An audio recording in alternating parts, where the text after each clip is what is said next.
আপনাদেরকে অনেকক্ষণ থেকে বসিয়ে রেখেছি। আজ আপনাদেরকে অনেক কষ্ট দিলাম, তাই আপনাদের কাছ থেকে আমি ক্ষমা প্রার্থী। হ্যাঁ, যাদের পড়া হয়নি তারা সূরা আল ফাতিহা একবার, সূরা ইখলাস 3 বার এবং দরুদ শরীফ 11 বার। যাদের বড় দরুদ জানা আছে তারা বড় পড়বেন, যারা বড় না পারবেন তারা ছোট্ট করে পড়বেন। ছোট দরুদটা আমি বলে দেই, সাল্লুল্লাহু আলাইকা ইয়া মুহাম্মদ সাল্লুল্লাহি আলাইহি ওয়াসাল্লাম।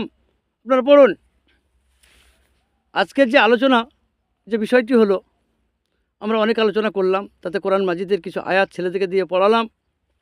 এবং আজ আমরা, একটা কথাই আছে না বাবা, যে গরিবের আল্লাহ যথেষ্ট।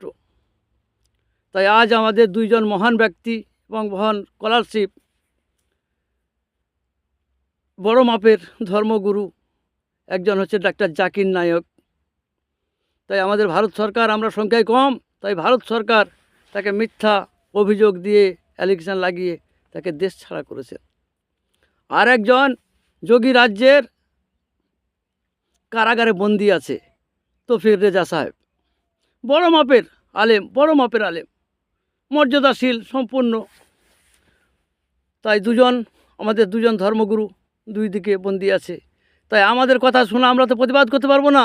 প্রতিবাদ করতে গেলে আমাদেরকেও জেলে ভরে দেবে। তবে আমরা সংখ্যায় যখন বেরিয়ে কম, তখন আমাদের আল্লাহই ভরসা। তাই সকলে মিলে আজ আমরা আল্লাহর কাছে হাত তুলব, আল্লাহর কাছে ফরিয়াদ করব, আল্লাহ গো। তাহলে সকলেই আমরা, যে যেখানে আছেন, আমার সামনে যারা আছেন তারাও, এবং আমার ভিডিওর মাধ্যমে যারা দেখছেন, এবং গোটা বিশ্বের মুসলিমকে আমি দাওয়াত দিচ্ছি যে আপনারা সকলে নিজ নিজ ভাষায় আল্লাহর কাছে একটু প্রার্থনা করুন। আল্লাহুম্মা আমিন। ইয়া আল্লাহ গো, আমরা পাপী তাপী গুনাহগার, শিয়াকার, বদকার, সমস্ত অপরাধের অপরাধী আল্লাহ গো। তবু তোমার বান্দা, তোমার কাছে হাত দুখানা তুলেছি আল্লাহ গো। মাহবুদ, তুমি কার দোয়া কখন কিভাবে কবুল করো মালিক তুমি জানো। আল্লাহ, কাকে তুমি শাস্তি দাও, কাকে তুমি বাঁচিয়ে নাও আল্লাহ গো। তাই আজ আমাদের জাকির নায়ক ভাই দেশ ছাড়া, মিথ্যা অ্যালিগেশন দিয়ে তাকে দেশ ছাড়া করেছে। তাই যেন আমরা আপনার দরবারে হাত তুলেছি আল্লাহ গো, যেন মাথা উঁচু করে ডাক্তার জাকির নায়ক ভারতের মাটিতে আবার আসতে পারে, তার সমস্ত স্কুলগুলি খুলতে পারে, তার যে টিভি চ্যানেলগুলো বন্ধ আছে যেন খুলতে পারে। এ মাবুদ, আল্লাহর ঘর দের কিন্তু আঁধারে নাই। এ আল্লাহ,